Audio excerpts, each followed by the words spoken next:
Mwakoze guhitamo kuba natwe kuri Mu Buzima TV. Nitwa Richard Arinitwe.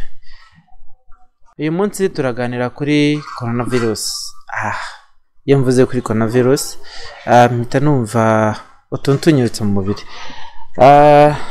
Kambanze nambare maske.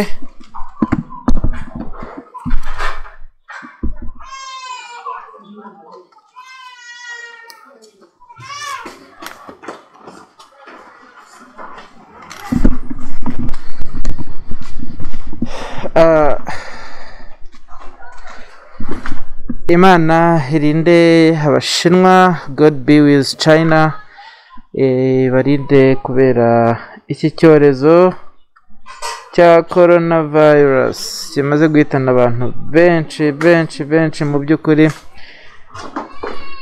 Uyu munsi dore ibyo tugiye kuba tuganiraho.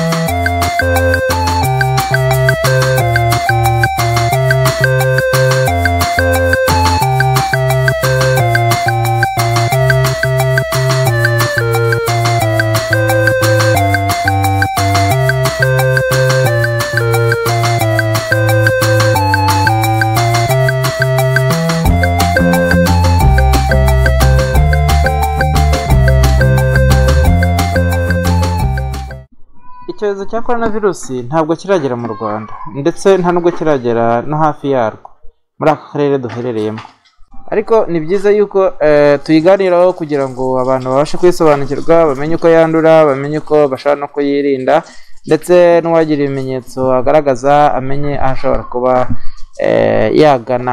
Coronavirus ni icyorezo cyagaragaye hagana mu mpera z'umwaka ushize wa 2019, cyagaragaye mu mujyi mu ntara ya Hubei, mu mujyi wa Wuhan, aho ni mu leta y'Ubushinwa.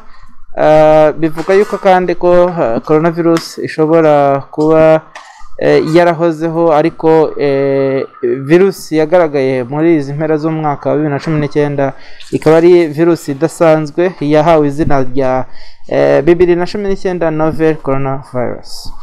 Bivugwa yuko akenshi ishobora kuba ikwirakwizwa n'uducurama ndetse n'inzoka, cyangwa se akenshi na kenshi bakaba bavuga n'ibikomoka mu mazi, cyane cyane ko iyo ntara ya Hubei cyangwa se muri uwo mujyi wa Wuhan bakunze cyane cyane gucuruza no kwifashisha ibintu bikomoka mu mazi. Bakaba bavuga rero ko bishobora kuba bifite aho bihuriye n'ikwirakwiza rya novel coronavirus.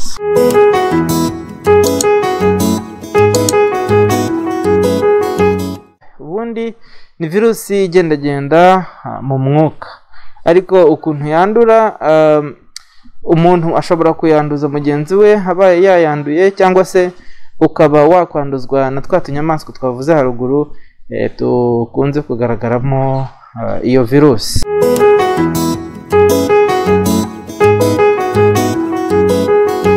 Icya mbere, kuba wamenye yuko iyo virusi umuntu runaka ayifite, icyo gihe no kwirinda kumujya hafi, cyangwa se gukora ku matembabuzi yiwe, cyangwa se mu gihe wowe uzi ko uyifite ushobora kuyirinda bagenzi bawe, wirinda kwitsamurira mu ruhame, ndetse ufunguye ushobora gufata aga serviette cyangwa se papier mouchoir ukaba wakwitsamuriramo no gukorora, ndetse ukirinda guciragura ahantu ubonye hose. Ikindi kivugwa cyane mu bijyanye no kwirinda iyi ndwara, hari gukaraba intoki. Gukaraba intoki ushobora kutabyumva neza icyo nshatse kuvuga, ariko iyo umuntu urwaye corona cyangwa se ubana na virusi ya coronavirus ashobora gucira ahantu se cyangwa kwitsamurira ahantu, iyo uhakoze n'intoki zawe hanyuma ukaba wakwikora mu jisho cyangwa mu kanwa, cyangwa ukagira icyo utamira udakarabye, uba ushobora kuba wakwandura iyo virusi,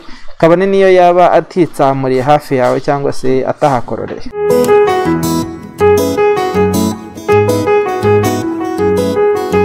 gutangira babara mu muhogo, gukorora, kubabara umutwe no kugira intege nke, ariko uko iminsi igenda yicuma ugenda ugira kumva uhumeka nabi, ukorora cyane kurushaho, babara mu gatuza ndetse ugira n'umuriro mwinshi. Ibi iyo udakomeje kwitabwaho cyangwa se kugira ngo ube wabonye ubufasha bw'ibanze ndetse bwihuse, ushobora gusoza uhatakarije ubuzima.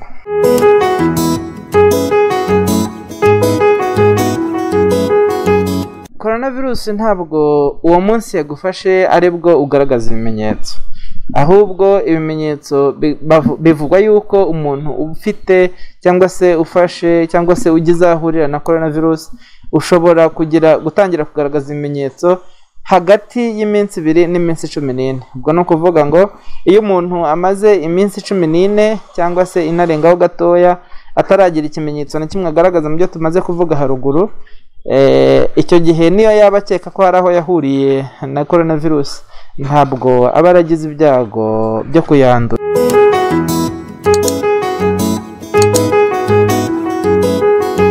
Mu mibare dufite kugeza ubu ngubu, abantu basaga 635 bamaze kwitaba Imana muri leta y'Ubushinwa, muri iriya ntara ya Hubei, cyane cyane yikunze kwibasira umujyi wa Wuhan.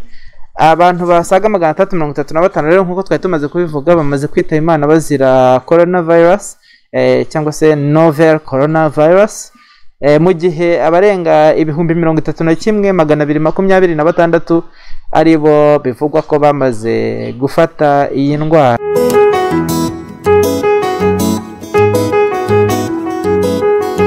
Ukeka ko ushobora kuba utangiye kugira bimwe mu bimenyetso twavuze, inama ugirwa ni uko wakwihutira kugana kwa muganga bakaguhereza ubutabazi bw'ibanze. Icyitonderwa, turamenyesha ko iyi ndwara nta muti cyangwa urukingo byari byajya ahagaragara.